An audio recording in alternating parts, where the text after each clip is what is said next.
नून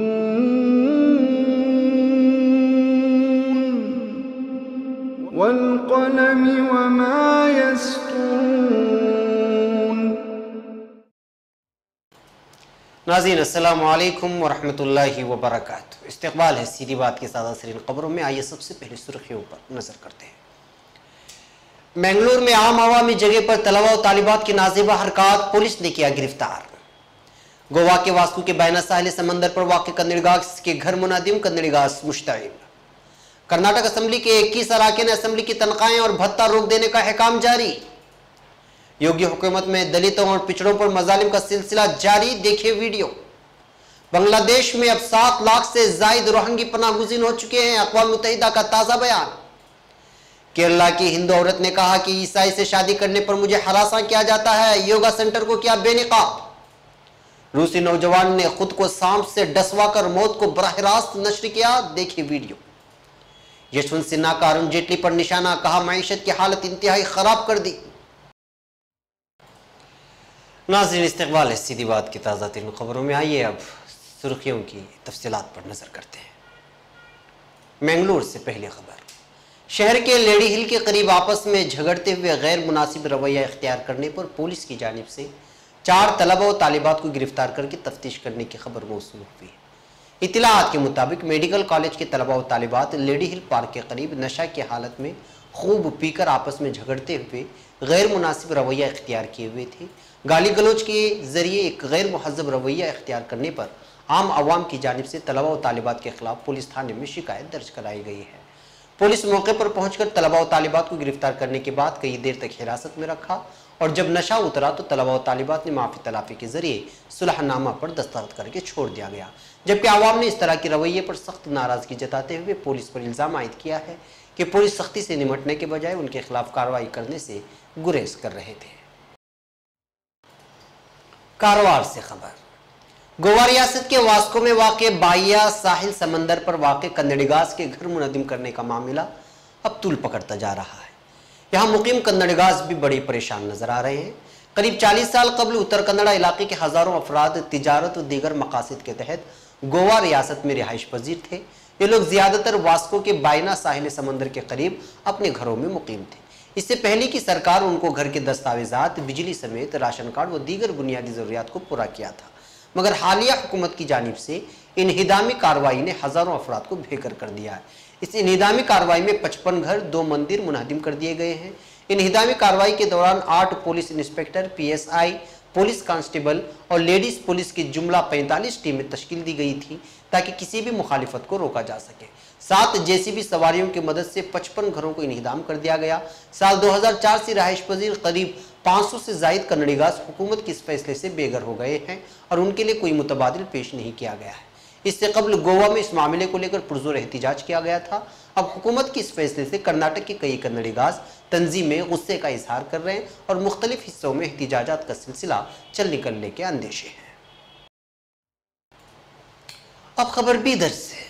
रियासत कर्नाटक की असम्बली ने गुज़िश्ता यौम यानी पीर को मुनाफा बख्श पोस्ट यानी सेंडिनेटरी होने के इल्ज़ाम में 21 अरकान ने असम्बली की तनख्वाह रोकने के अहकाम देकर उन्हें सख्ते में डाल दिया है।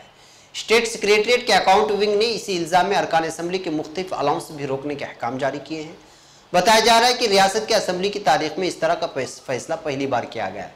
ये फैसला एडवोकेट जनरल और अकाउंट जनरल की राय के बाद लिया गया है। रियासती सेक्रेटरी के जराये ने बताया है कि सेंडिनेटरी होने की उलझन उस वक्त शुरू हुई जब रियासती हुकूमत ने कुछ अरकान असम्बली को मुख्तलिफ रियासती बोर्ड्स और कॉरपोरेशनों का चेयरमैन नामजद किया। उन्होंने कहा कि सरकारी अहकाम के मुताबिक नामजदगी के बाद इन अरकान को असम्बली कैबिनेट वजीर का दर्जा दिया गया है। उन्हें हाउस रेंट, सफ़र, टेलीफोन और मेडिकल भत्ते की अदायगी की गई है। इनमें से कुछ अरकान असम्बली ने रियासती सेक्रेटरी को मकतूब लिखकर उनसे बहैसियत रुकन असम्बली अपनी तनख्वाह और भत्ता तलब किया था। उन्होंने बताया कि उनकी रियासती बोर्डों की जानिब से दी जा रही तनख्वाह से अलग था। इस बात को लेकर उलझन थी, क्या इन अरकान असम्बली को सेक्रेटरी से तनख्वाह दी जाए या उन्हें अपने अपने बोर्ड से पैसा लेने के लिए कहा जाए। इस उलझन को दूर करने के लिए असेंबली सेक्रेटरी ने कर्नाटक के एडवोकेट जनरल और अकाउंट जनरल से राय तलब की थी और उनसे इस उलझन को दूर करने के लिए कहा था। सेक्रेटरी की जानिब से भेजे गए सवाल पर एडवोकेट जनरल ने कहा कि कर्नाटक असेंबली की तनख्वाह, पेंशन और भत्ता कानून 1956 की दफा 13 के उसूल के मुताबिक बोर्ड और कारपोरेशनों के चेयरमैन पर लागू होंगे, इसलिए वो बहैसियत रुकने असेंबली एक्स्ट्रा सैलरी और भत्ते के लिए हकदार नहीं होंगे। उत्तर प्रदेश की खबर। उत्तर प्रदेश के मुख्तलिफ देहातों में दलितों और पिछड़ों पर जुल्म व ज्यादती का इस सिलसिले में इजाफा होने की खबर है। इस बात का इंकिशाफ मुकामी दलितों ने इस वीडियो में किया है। दी वायर की इस वीडियो में मुतासिर दलित बता रहे हैं कि इस तरह योगी हुकूमत की सरपरस्ती में ऊंची जात वाले लोग दलितों के साथ मारपीट कर रहे हैं और उन्हें कह रहे हैं कि अब यहाँ पर हमारी हुकूमत है, हम देखते हैं तुम लोगों को हमसे कौन बचाएगा। मुतासिरा दलित बता रहे हैं कि किस तरह ऊंची जात के लोगों ने डॉक्टर भीमराव अंबेडकर के मुजस्समे को मुनहदिम किया था।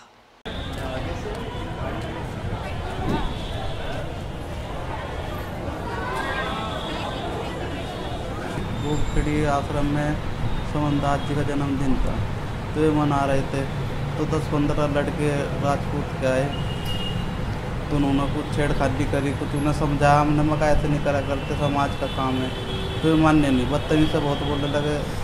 हमने 16 नंबर पर फ़ोन कर दिया, पुलिस आ गई रात को जब, तो फिर वे चले गए, तो उनकी प्लान बन गई, वो इन्होंने पुलिस बुलाई ना, सुबह टाइम पिटेंगे हम। तो एक लड़का प्रकाश नाम का था, ये लैटिंग होने जा रहा था, तो देख ले वहाँ ही जा रहा, तो उस पर इसका तो लट बजा उन्होंने बहुत ज़्यादा। फिर उसका पापा गया, पता लगते न वो पीट दिया, तो उसे पूरा तगड़ा पीटा। हम ते भी घर नहीं आते, मैं भी इधर से आ रहा था, मेरे भी ऐसे ही धड़ धड़ बजाने लगे। फिर कैसे हमारे आदमी आए उधर से जंग गोरे में, तो फिर इधर को घूम के वे मोहल्ले में आके और औरतों पे बजा दिया। एक बाबा साहब की तस्वीर थी, वे भी तोड़ गए वे। अब खबर अक़वाम मुत्तहिदा की एक रिपोर्ट की जो बांग्लादेश में मुकीम रोहिंग्या मुसलमानों के ताल्लुक से है। मंगल के रोज़ यूएन के तर्जुमान स्टीफन डुजार्क ने कहा कि पिछले अगस्त से अब तक म्यांमार से बांग्लादेश कूच करने वाले रोहिंग्यों की तादाद 4,80,000 तक पहुंच गई है, जिनकी देखभाल का मुश्किल मरहला बनता जा रहा है। उन्होंने कहा कि OCHA के अफसर ने कहा कि रोहिंगी पनाह गुज़ीरों की तादाद को अगस्त से लेकर अब तक म्यांमार से बांग्लादेश पहुंची है, उनकी तादाद 4,80,000 तक पहुंच गई है। उन्होंने मजीद कहा कि बांग्लादेश में जुमला पनाहगुज़ीन रोहिंग्यों की तादाद अब 7 लाख तक पहुंच गई है। म्यांमार के शोहरत कानून 1982 के तहत रोहिंगी जो यहाँ की मजहबी अक़लियत है कि शहरियत मनसूख कर दी गई है। म्यांमार हुकूमत ने बांग्लादेश से आए गैर कानूनी मुहाजिरीन तस्लीम करती है।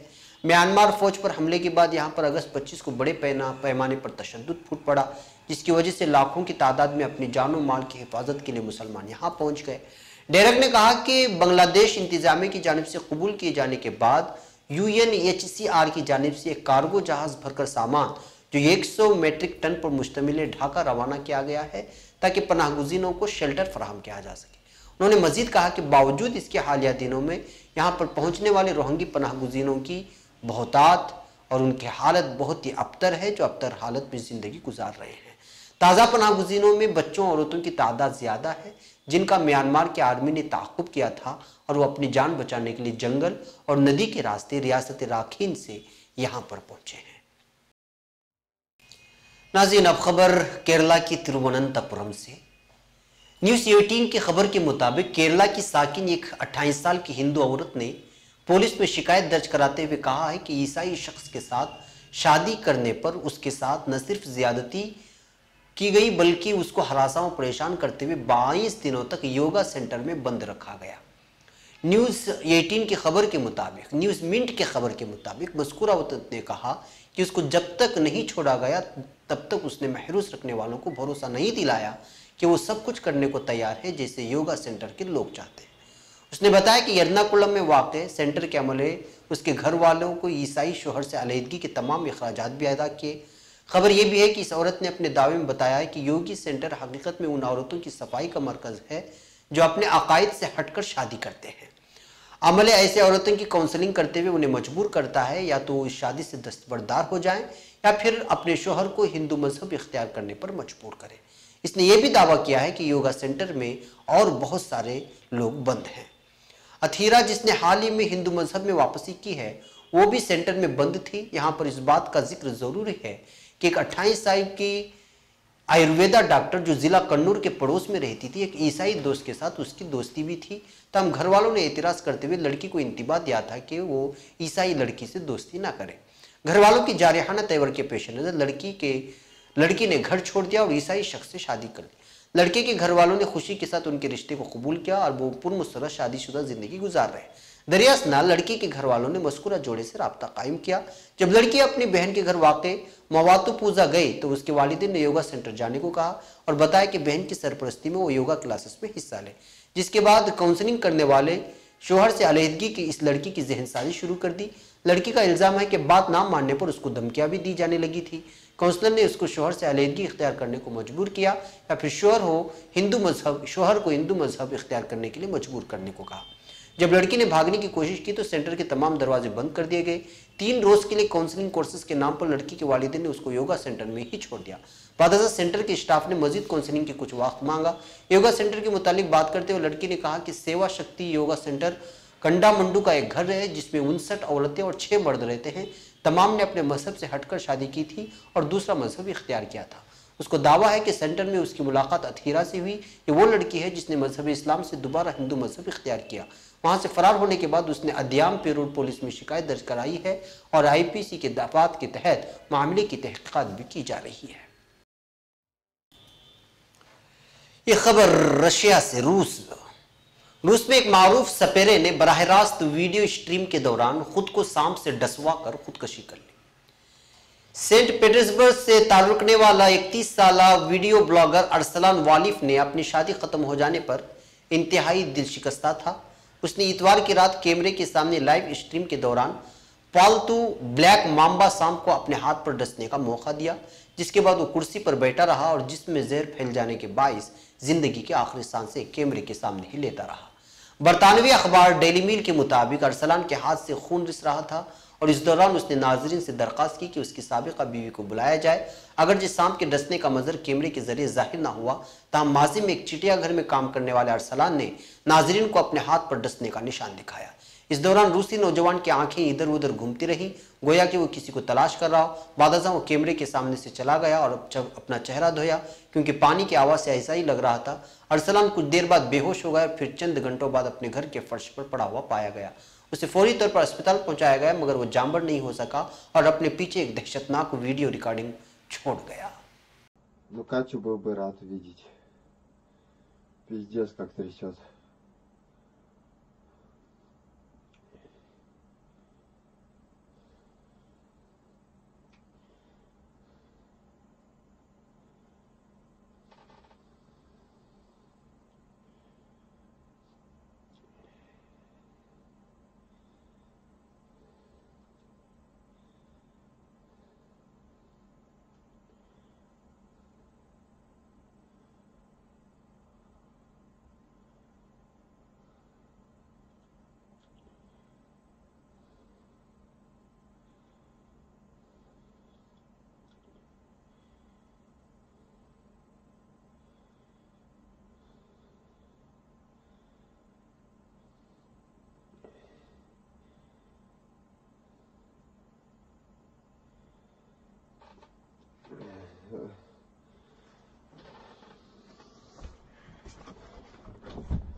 नई Delhi. Senior BJP leader Yashwant Sinha ने कहा है कि मईशत बहुत बुरी हालत में है। उन्होंने डीजीपी को कैलकुलेट करने के तरीकों पर भी सवाल उठाया। साबिक वजीर खजाना यशवंत सिन्हा ने मईशत की तस्वीर पेश करते हुए अंग्रेजी अखबार द इंडियन एक्सप्रेस में एक मजमून लिखा है। इस मजमून में उन्होंने कहा कि हुकूमत ने 2015 में जीडीपी को कैलकुलेट करने के तरीके में तब्दीली की थी। इस तरीके से कैलकुलेट करने पर जीडीपी की शरह में 2% का फर्क आता है। उन्होंने लिखा, फिलहाल हमारी जीडीपी शरह तरक्की 5.7% है, जबकि पुराने तरीके के हिसाब के मुताबिक ये सिर्फ 3.7% या उससे भी कम है। उन्होंने लिखा कि रेडराज आजकल आम बात हो गई है। इनकम टैक्स डिपार्टमेंट के पास कई केस हैं जिनसे लाखों अफराद जुड़े हैं। उन्होंने लिखा, ईडी और सीबीआई के हाथ भी खाली नहीं है, लोगों के जहनों में खौफ पैदा करने का खेल शुरू हो गया है। उन्होंने लिखा, वज़ीर ख़ज़ाना ने मईशत की हालत इंतहाई ख़राब कर दी है। अगर मैं अब भी इस बारे में ना बोलूँ तो ये मुल्क के तय अपनी जिम्मेदारी से मुंह मोड़ना होगा। उन्होंने कहा, जो भी लिख रहे हैं वो उनके साथ साथ बीजेपी और उससे बाहर के कई ऐसे लोगों का मौक़िफ़ है जो खौफ की वजह से कुछ बोल नहीं पा रहे। यशवंत सिन्हा ने अटल बिहारी वाजपेयी की हुकूमत में वज़ीर ख़ज़ाना थे। उनके दौर में ही इंडिया मिलेनियम बॉन्ड्स जैसा कामयाब मंसूबा शुरू हुआ। वो नरेंद्र मोदी हुकूमत की कई पॉलिसियों की मुसलसल तनकीद करते रहे हैं। इनके बेटे जयंत सिन्हा पहले वज़ारत ख़ज़ाना में वज़ीर ममलिकत थे, लेकिन अब उन्हें हवाबाजी की वज़ारत दे दी गई है। समझा जाता है कि उनके यशवंत सिन्हा की तनकीदों के चलते ही उनका ट्रांसफ़र किया गया है। नाज़रीन, ये थी आज की ताज़ा तरीन खबरें। इंशाल्लाह फिर अगली खबरों के साथ आपसे मुलाकात होगी। हमारी पूरी टीम को इजाज़त दें। अस्सलामु अलैकुम वरहमतुल्लाहि वबरकातुहू। नून